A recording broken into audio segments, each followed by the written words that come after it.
Alright, welcome back everybody to Pikmin. We're in the middle of cleaning up the boss battle we just, did on level 7. There are more levels to go. This was not the final bottom of the cavern level. So we've got more levels to go down. And based on what we've done so far, I've already fought 2 bosses. in the last episode we fought a bird boss. You know, one of them little scrubby bird thingies with that have like the beak and they're really long and only have those 2 little short feet. Like, they're really weird looking. And then that thing was kind of like a slug with a weird glowy tail on it. So yeah, that's what we're gonna do. Like I said, there's probably gonna be at least one more boss coming down here that we're gonna need to fight. But we'll see. And then at a certain point, I've got 55 Pikmin, which is more than enough to get me through the rest of this dungeon. But if the roller guy comes out and flattens half of them, I'm going to have to escape. Or I'm just going to have to push my way down to the bottom and then escape. It is what it is.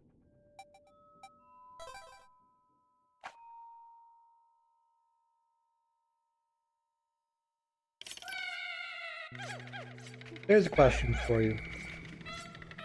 This is the name of a book that I have in my library that I have yet to read.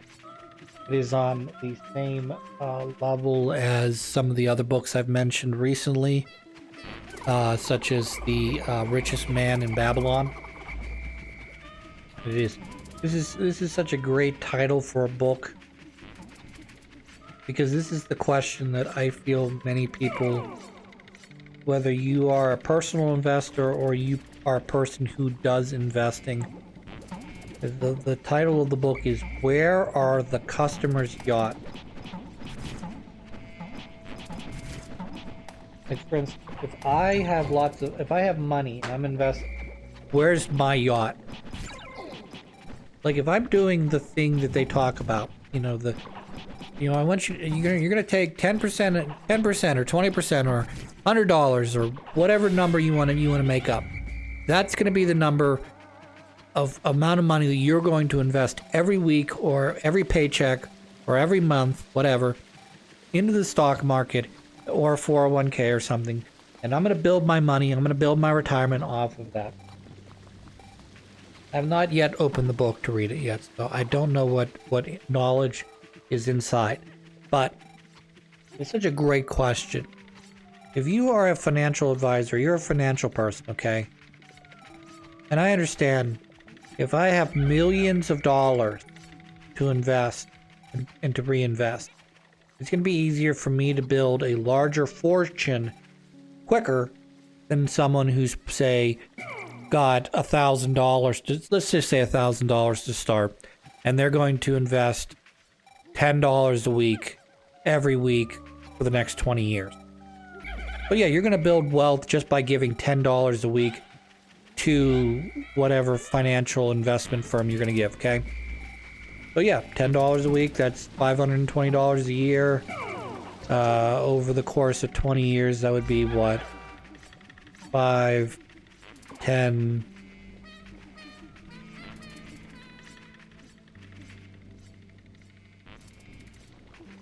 a little less than $11,000, I guess.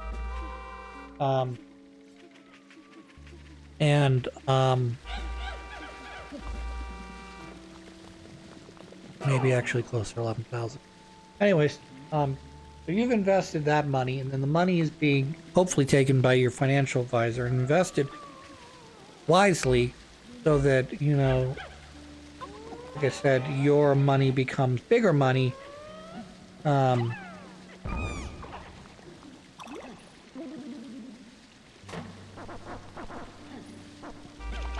Yeah.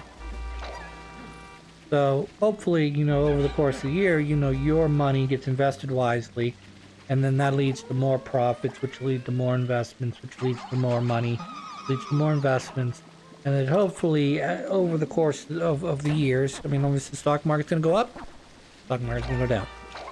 When the stock market's up, your money's going to buy less. When the stock market goes down, your money's going to buy more.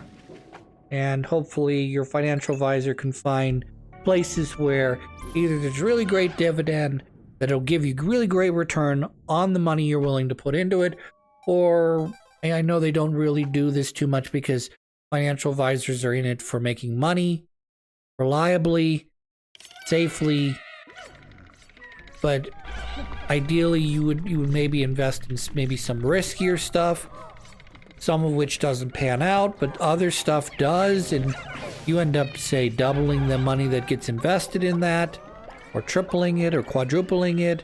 And I'm not talking about saying, because again, at the end of all this $10 savings, you've got roughly $11,500 after 20 years, okay? Not a ton of money. The idea is that that money builds on itself, and hopefully that once you get to the 20-year mark, you have not only the roughly $11,500 that you've inputted to start this stuff, but it's also grown slowly and surely over the years. But hopefully, after 20 years or so, maybe you've doubled or tripled what you've physically invested in dollars. Again, I don't know what's considered. I mean, obviously, any number greater than twice is great. You took your money, you invested it, you put 10,000 in, you got 10,000 out of it. Thumbs up. You doubled your money without having to do anything more than trust in the system. Great. And obviously, any number, 10 times, 20 times, 100 times. Get excited. Get thrilled. I get it. But as much as these people invest, and as much as they take the money,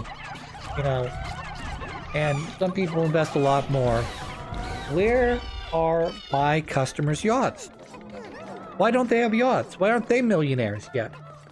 And again, I understand not everyone comes from the same level of money where they can put half their paycheck, or a quarter of their paycheck, or even 1/10 of their paycheck, or even $5 a week away for investment purposes. Because you gotta live. You gotta feed yourself. You gotta house yourself. You gotta take care of your kids. You gotta take care of what they need. Clothing-wise, food-wise, housing-wise. You gotta have health insurance. You gotta pay for all that bullshit. Fine. I get that. But what I'm trying to make,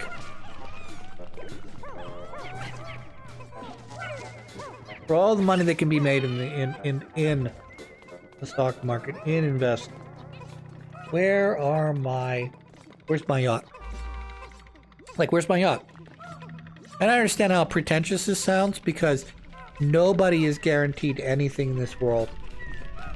I'm barely guaranteed the right to my own life, to my own happiness, to my own success.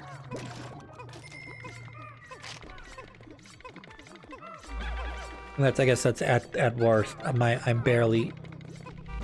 But we hope as Americans, as human beings, that we're entitled as people to more than just life, liberty, and the pursuit of happiness, And I understand it's human nature that if you give a mouse a cookie, he's going to want a glass of milk. And if he gets a glass of milk, he's also going to probably want a blanket. I get it. It's human nature to always want more. If you have 10 times the amount your neighbor has, why don't I have 20 times the amount my neighbor has? Why don't I have 50 times the amount my neighbor has? I get it. There's always the need to try to make more money. And then in a way, if you start thinking with knowing the fact that one day you'll die, and that your money will be split amongst your children and their children's children, and eventually, if the money doesn't grow itself, eventually it'll exhaust itself within 3 generations. So I got $1 million. I've got 2 kids. They both get $500,000 upon my death. Okay, just straight up, no strings attached, no reality at all attached to this conversation. Just straight up, no taxes, no nothing. Just talking strictly dollars and cents here. They both get half of what I have, okay? And I got $500,000. What are you gonna do with it? Well, say well, there's a good chance they'll spend it. Let's be honest with ourselves. they'll spend it. They'll pay off their mortgages, they'll buy new cars, they'll invest in their children's future, pay off their colleges, etc. But say they do nothing with it. Okay? They do $0. They do nothing with it other than put in the bank. The bank gives them $0 interest. Okay? So they have $500,000. They're just going to sit in the bank and do nothing. Which I know that's like the stupidest thing to possibly say. Because even if you put it in the bank, it'll get a little bit of interest. It's not going to be a lot of interest, particularly nowadays with interest rates so low, etc. But it will gain some money. Fair enough. So when my 2 kids have 2 kids each, that's 4 kids. Okay. So now they're all going to inherit $250,000. Likelihood that none of those people, from my children to my grandchildren, have spent any money at all, any of the $1 million that they inherited, is wholly unlikely. So, provided they don't take the money that's given, invest it, have it grow, have it increase dividends, they're going to lose. And probably talked about this before, but they're going to lose it in one of a couple ways. They're either going to get too ambitious in a particular goal. They're going to give it all away because of charity and, they want to be a good person. That's fine. Don't give it away. That's your business. Okay? You're going to invest in the wrong thing, lose it.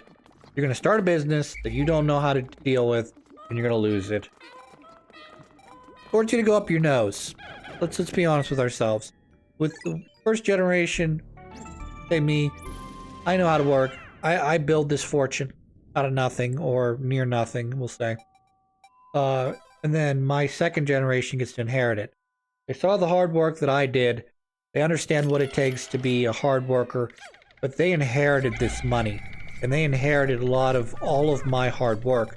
And unless I instilled those values in them, there's a good chance that they're going to blow it. Now, if they don't blow it, my grandkids would definitely blow it because they're 2 generations removed from really knowing how to grow money. And I'm going to give you this on top of it. The way I grow money today is not going to be the same way my grandchildren grow money. Maybe stocks and bonds are still the same thing. Maybe starting a business is a good way to do it. Investing in realty, renting, what have you. Maybe that's a great way to do it. But it's hard to say because if too many people are renting, not enough people are buying, that just creates I don't know how to explain it other than being hyperbolic and saying it just creates a slave economy where you don't build you're not building any value for yourself. You're just renting all the time. You're giving the people money. You're saying, here, take $500, $1,000, $10,000 out of my, well, not $10,000 a month, but, you're saying $500 a month, that's what, $6,000 a year. $6,000 a year, not being invested in my own property, invested in your property because I'm renting it. Why? Because I can't afford a house. Why can't I afford a house? Because houses cost too much and rent is just equally as expensive.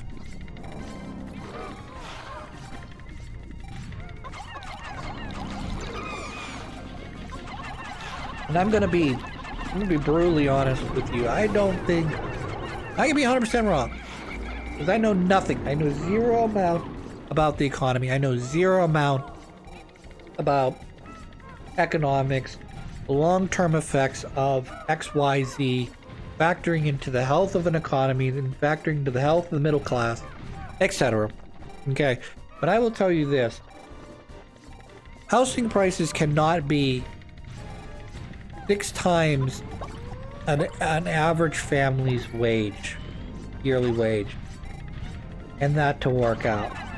Either people are just going to start living in smaller houses, or this is all gonna all collapse like a big block, big Jenga block, tower. It's just gonna collapse because you're taking too many pieces away of what makes that structure work, what makes it work for the American people, and it's just gonna collapse on itself. And people are gonna find a way to make housing, slum housing, shack housing, and that's just what they're gonna do. They're gonna live there because it's just too expensive to rent and it's too expensive to own. So they'll find a way to satisfy the shelter portion of this.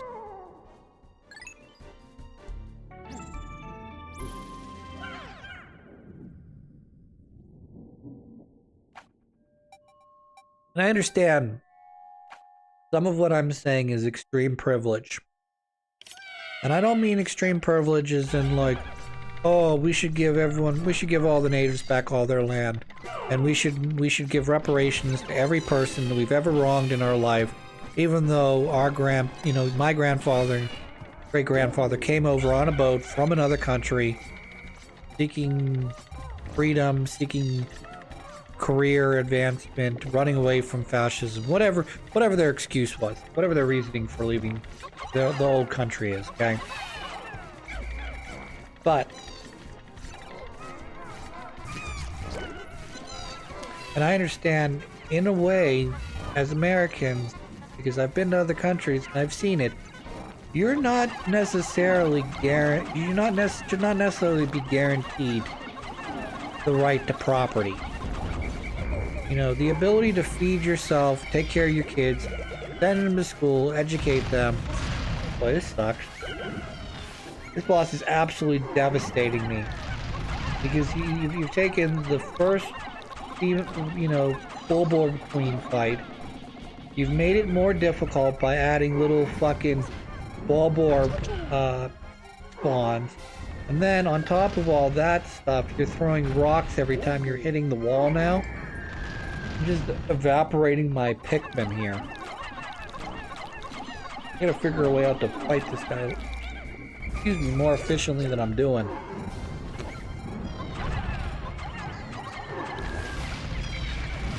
I mean, look at that. I mean, like, I throw my Pikmin out to squash the little buggers that come down, and no, they just drop fucking rocks on my head.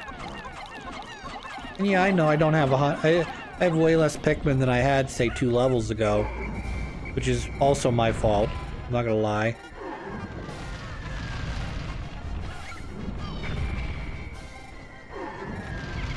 And they know I'm targeting its head.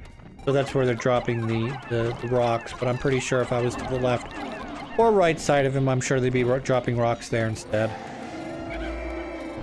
Alright, well, we're gonna have to escape here shortly. Also, something that I've sort of buried because I've been talking about politics, my aunts, deceased aunts and uncles, and I've been talking about investing in bullshit like that, but like I've been collecting pieces of gyromite. Or no, not gyromite, stack up. There was a back in the NES era, there was Rob the robot, and he had 2 games that he worked with. One was gyromite, the other one was stack up. And these little blocks that the Pikmin are moving, they're from stack up.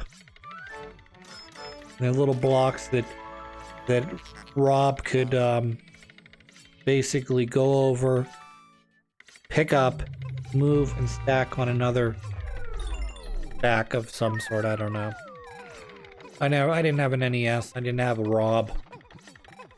I don't know anyone who actually had a Rob, to be honest with you. I know people at NESs growing up, but they all had it like, post, like right about the time Super Mario 2 or 3 is coming out. So like, we're past the black box game. We're past the need to try to include Rob the robot in packaging, making parents think that you're not just buying a video game console, because we've gotten over the fact that the video game crash with Atari's dead, long gone, long in the rearview mirror, and we're now in a new era of video games that is just about to take off, both in the arcade and at home. So, got more shit to do. In this case, I don't think I have enough Pikmins left to... I mean, I have enough Pikmin to do some non-boss levels, like this level right here. There appears to be a single treasure, or maybe a couple treasures here. There's a little polka dot thing for me to grab more Pikmin. But I don't have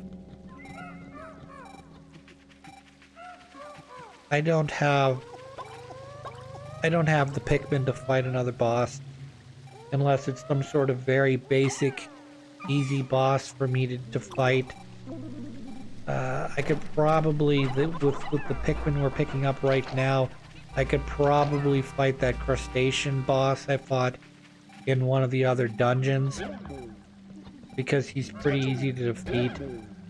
But if I had to fight, say, the slug thing again, or I had to fight some other one of the bosses, I could probably get through the Bulborb, like a Bulborb King, or whatever they call the mature Bulborb is. But I could not fight the Bulborb King from the end of Pikmin 1 now. I could barely fight him with 100 fucking Pikmin and throwing bombs into his mouth, let alone actually fighting him straight up without any bombs. Good, we're gonna have to throw shit at you.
Okay. Well, we're not going to do this episode, but I have questions coming up that I may or may not remember in future episodes.